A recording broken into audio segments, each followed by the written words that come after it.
Okay, so this next little section is I'm going in to actually teach you how to show a mum how to do the physical hand expressing. So within every nursery we've got a PE kit bag, and within those PE kit bags has got the dolly and the nipple. Dolly and woolly boob.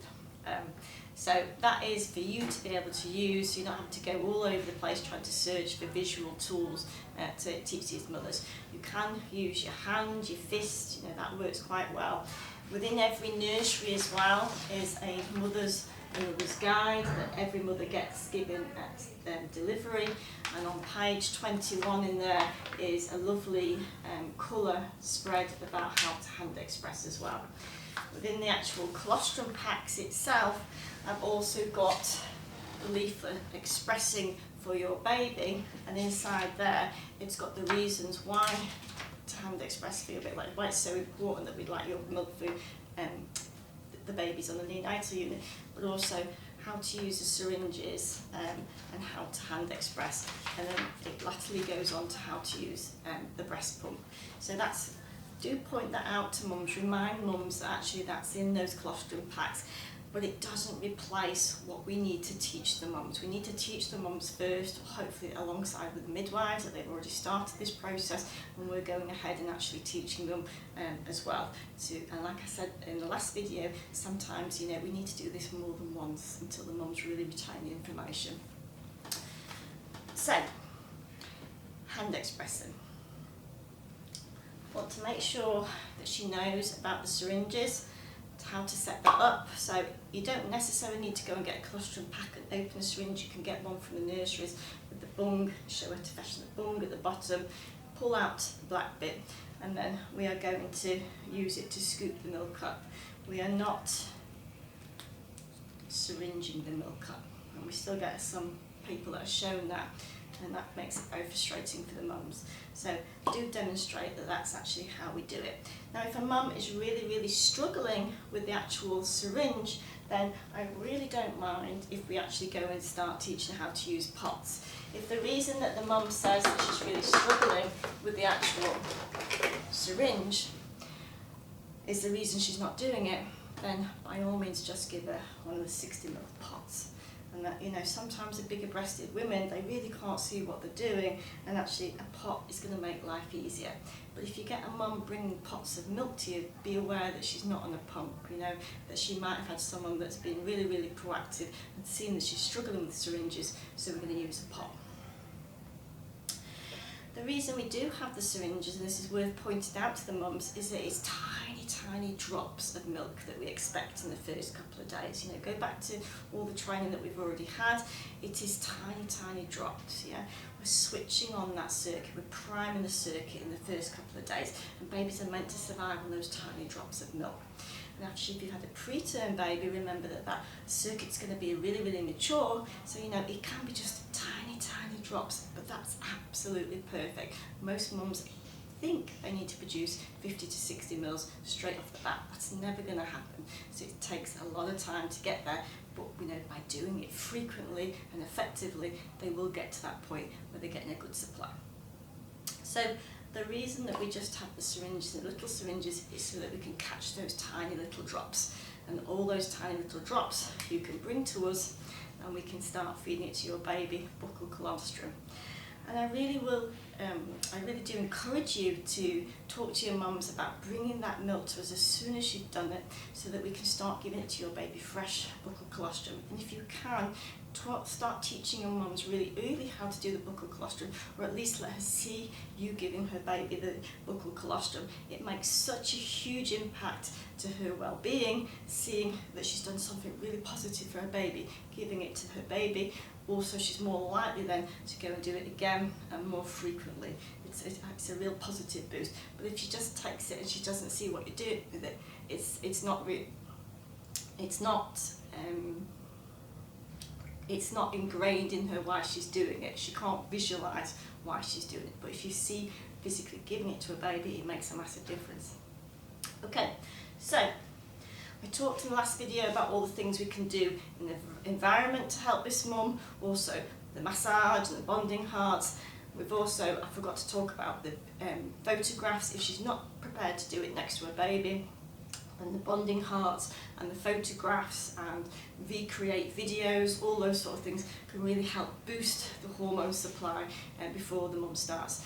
One of the really amazing feedback that we've had off mums recently is actually when a staff member sends mum a recreate video of her baby round about midnight, 1 o'clock in the morning. So when she gets up at 2, 3 o'clock in the morning to do her expression, she's actually got a video of her baby to look at prior to that expression. She says it makes such a massive difference. So that's another thing that I really recommend, during those night shifts, if you can, you're able to take some of those recreate videos and send them to the mums. It has such a massive impact on those mums and keeping that expression going, keeping that expressing going, helping with supply.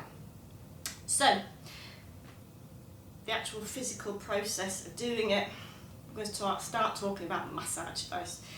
All mums, when they're going to do any expression, whether it's hand pump, electric pump, I want them to start off by doing hand expressing first. Sorry, massage first. So there's lots of different techniques to the massage.